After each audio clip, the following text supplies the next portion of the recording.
9 out of 10, part 3. That's what this video is about. And this one, I've been going through or looking at this two separate statements by Jesus Christ that seem to contradict, but when you keep them within their context, they make obviously perfect sense. In Luke 9, verse 49, John answered and said, Master, we saw one casting out devils in thy name, and we forbade him because he followeth not with us. He's not in our camp. He don't agree with us. He don't believe the same thing as we do. Well, Jesus said unto him, Forbid him not, for he that is not against us is for us. Okay, and so there's that statement. Now here's the contradictory statement if you pull them both out of the context. In Luke 11:23 it says, He that is not with me is against me, and he that gathereth not with me scattereth. Okay, so one statement, the implications are, he doesn't have to agree with us 100%. The other statement is, he does have to agree with us 100%. Okay, and so we're looking at 9 out of 10 ain't bad. So in basketball, 9 out of 10 is pretty good. Really good. Okay, and bowling, 9 out of 10 is pretty bad. Really bad. Okay, and it's interesting when you read Paul's writings. In Romans, you start off at the beginning of the letter. You know, he reveals the wrath of God against sinfulness of man, and then he gives a remedy at the end of chapter 3. And the remedy is justification by grace through faith, imputed righteousness as a result of the shed blood of the Lord Jesus. In chapter 3, in chapter 4 is imputed righteousness, and chapter 5 is justification. And then chapter 6, 7, and 8, he deals with your personal walk with God, how to become sanctified, how to clean up your life. Well, then 9, 10, 11, he deals with Israel. Okay, and then chapter 12, he goes back to cleaning up your personal life, you know, as far as sanctification and service. And then in chapter 14, he gets into the idea, what do you do about the differences that people have in their beliefs? Okay, I mean, we're all different, totally unique individuals, and we have different upbringings. Okay, and I have been blessed with a wonderful upbringing and with wonderful parents and everything. And but not too many people have that wonderful benefit. My wife was a wonderful upbringing, okay, where both of us only remember our parents arguing one time. In my upbringing, I remember my parents arguing one time. Now, I know they had disagreements, but they kept it private. And the same with my wife. She only remembers her parents. Now, as we got older, we know that they disagree with each other because that's the way we are. That's people. We're individuals. So what do you do with the differences that you have in beliefs? Romans 14 reveals the standard reaction. Okay, so in this video, I'm going to deal with the standard reaction, which is the wrong reaction that we have. In Romans 14:1, Him that is weak in the faith receive ye, but not to doubtful disputations. Disputing, arguing. I can't believe you don't agree with me. Okay, now weak in the faith, this is a general principle here, or we could apply it to be weak in a certain topic. Okay, where this party wants to bring up this topic and where they've really searched it out and studied it, and this other party is weak in that topic. And so what's the reaction going to be?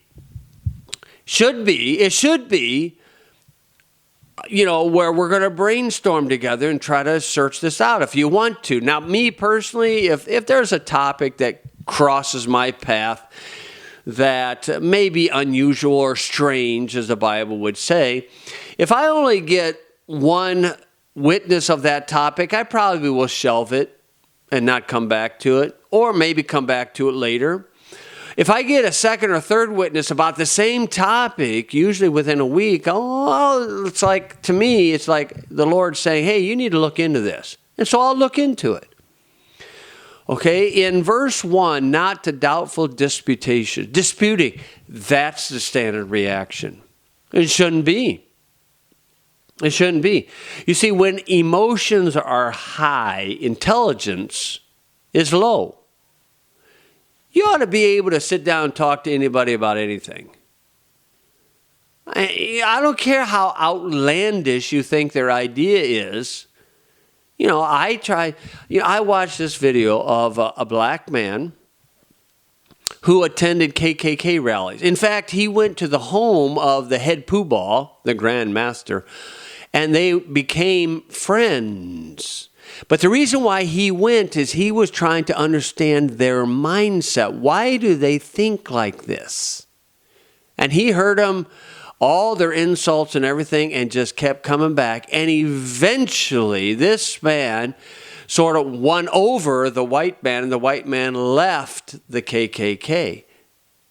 Now, why can't Christians do something like that and relax? There's a great video I would dare say you want to watch if you can find it. And you can find it on YouTube. Jordan Peterson being interviewed by a leftist media outlet, and I think her name is Kathy Newman. You ought to watch that, man. It's about a 30-minute thing. You can find it. And the way he relaxed and answered her questions, that was a classic biblical reaction of bringing up a controversial topic. Controversial? Who cares? Okay, Romans 14:1, him that is weak in the faith, receive ye, but not to doubtful disputation, not with the intent, I'm going to enlighten this guy with my great beliefs. Okay, verse 2. For one believeth that he may eat all things, another who is weak eateth herbs. So he's bringing up, the topic here is diet. Okay, that's the topic. What you're going to eat. Okay, let not him that eateth despise him that eateth not. So there's usually one attitude. The one who believes that they are well versed in the topic will despise the reaction, despise the one who, you should know better than that, will despise them. And let not him which eateth not judge him that eateth. Then the one who's weak in the topic will look at, you think you know everything, think you're right about everything. You're so judgmental. And then it says, for God hath received him. Okay, like when I'm on a street holding a Bible verse sign or doing a little street preaching, well, we'll have Christians come up and criticize us. And we'll have a few come up and are blessed. And I accept either one, consider both. And if, let's say one comes up and they quote from an NIV or they have an NIV, I'm not going to rail on that at the time. If we get into that discussion, I'll gently discuss it. I might ask, hey, would you read a Bible verse that's a blessing to me? And I'll give them one that I know is missing. And I've done this on many occasions, where like in a truck stop ministry or something like that, where I won't tell them that the NIV is a piece of trash. I'll say to them, you got a Bible, great, wonderful. And I'll ask them to read a verse that I know is missing and let them look it up and find out that it's missing. And then I'll say, wow, that must be a misprint. And I'll give them a second one that I know is missing, and a third one. And I'm hoping that they begin to ask a question about it. I don't despise them. I don't judge them. I don't rail on them. Why? God's received them. You see, and so there's different ways of trying to reach out to people. And then here's what Paul said in Romans 14:4, who art thou that judgest another man's servant? To his own master he standeth or falleth. You say, well, he's wrong. Oh, so your anger, which is now wrong, two wrongs make a right? Okay, if he's wrong, he's going to answer to God for it. Well, you say, well, you should tell him. Well, what if God doesn't want me to tell him? I might bring it up or I might not. Then it says, yea, he shall be holden up, for God is able to make him stand. One man esteemeth one day above another. Another esteemeth every day alike. Okay, some of you Christians think that, you got to keep the Sabbath. Well, I don't believe that. I'm fully persuaded I don't have to keep the Jewish holiday. Now, if you think you do, fine. No skin off my nose. Now, if you're going to try to cram it down my throat, okay, then we're going to have a discussion, a gentle discussion. It says, let every man be fully persuaded in his own mind. There we go. There's the goal for each and every one of us. Are you fully persuaded? Okay, if you're not, then study more. Study more. Most of the time, the standard reaction is contention. One party despises one party, and the other party thinks the other one's judgmental. And then one might come out and say, well, I have righteous anger. Right. Sure you do. I'm sure you do. In James 1, verse 20, it says, the wrath of man worketh not the righteousness of God. And it says in Proverbs 13:10, only by pride cometh contention. When I get in a discussion with anybody about any topic on the street or in their home, or depending on their age, if they're older than me, you're not going to hear me rebuke them. I don't care who they are. Why? Because in 1 Timothy 5, it says, rebuke not an elder, but entreat him as a father. Oh, you ever think about that? You see, if a person desires a discussion, I'm glad to talk about it. And I'm glad to let them talk and listen to them. And when I listen to them talk and they're trying to tell me what they believe, I might ask a question here and there. I say, it just doesn't bear witness with my spirit to be absolutely true. And I'm trying to ask them a question, trying to get them to think. Okay, and so Paul's attitude toward the Lord is the Lord Jesus was gentle and meek. And I do believe those are 2 of the 9 fruit of the Spirit. Why is it that people get so bent out of shape about beliefs? I had somebody email me about James, and in the reference Bible, I believe that the author of James is the Apostle James. One of the big 3, Peter, James, and John. Not the other James, but James the Apostle. So it had to be written before Acts 12.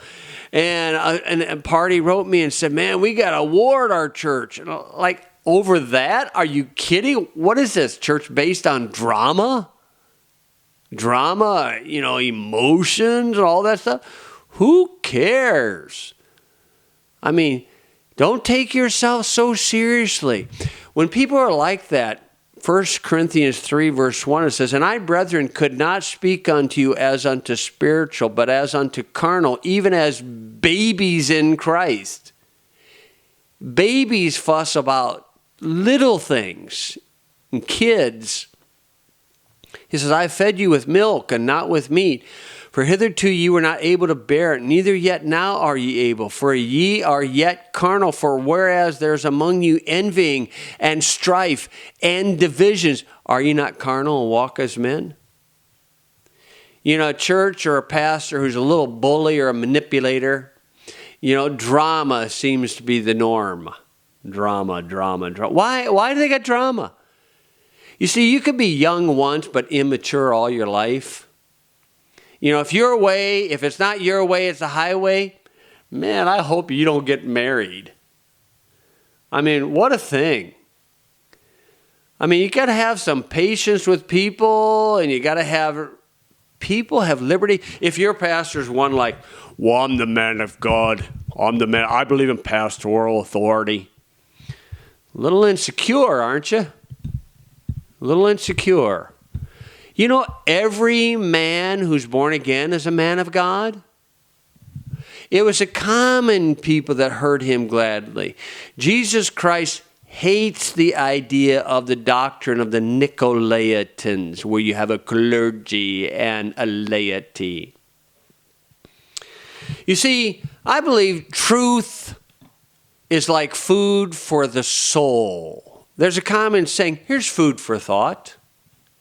And Job, this is written in the book of Job, Job chapter 6, verse 30. Here's verification that is true.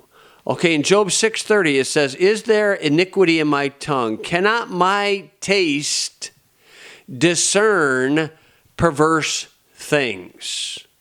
Okay, can my tongue taste something? Oh man, that didn't taste good. Okay, in Job 12 verse 11, two questions are asked. It says, doth not the ear try words, and the mouth taste meat? So words to the soul are like meat to the tongue. The third time in Job 34 verse 3. For the ears try words, as the mouth tasteth meat. So if you go to somebody's house and they serve you a fine meal, okay, or if you go to a church and you're getting fed some spiritual food, okay, at the person's house, they got a 10-course meal. They got a meat and a vegetable and, all this stuff laid out on the table, okay, and 10 items on the table, and you didn't like one. Are you going to gripe about the one? You're going to point out to the host, well, I don't like that food. I don't like that broccoli. Well, thanks for your opinion, pal. Hey, do me a favor, write on a card, and I'll give it to somebody who cares about your opinion. Everybody's got opinions. Everybody's got armpits. And usually both stink. But, the idea is that, why is it that the Christian world, you got to point out, what I don't agree with? Okay, so you don't agree with. Why don't you accept what you agree with? There's a fine line in a lot of this stuff. I'll tell you when you, quote, break fellowship with somebody. That's the next part.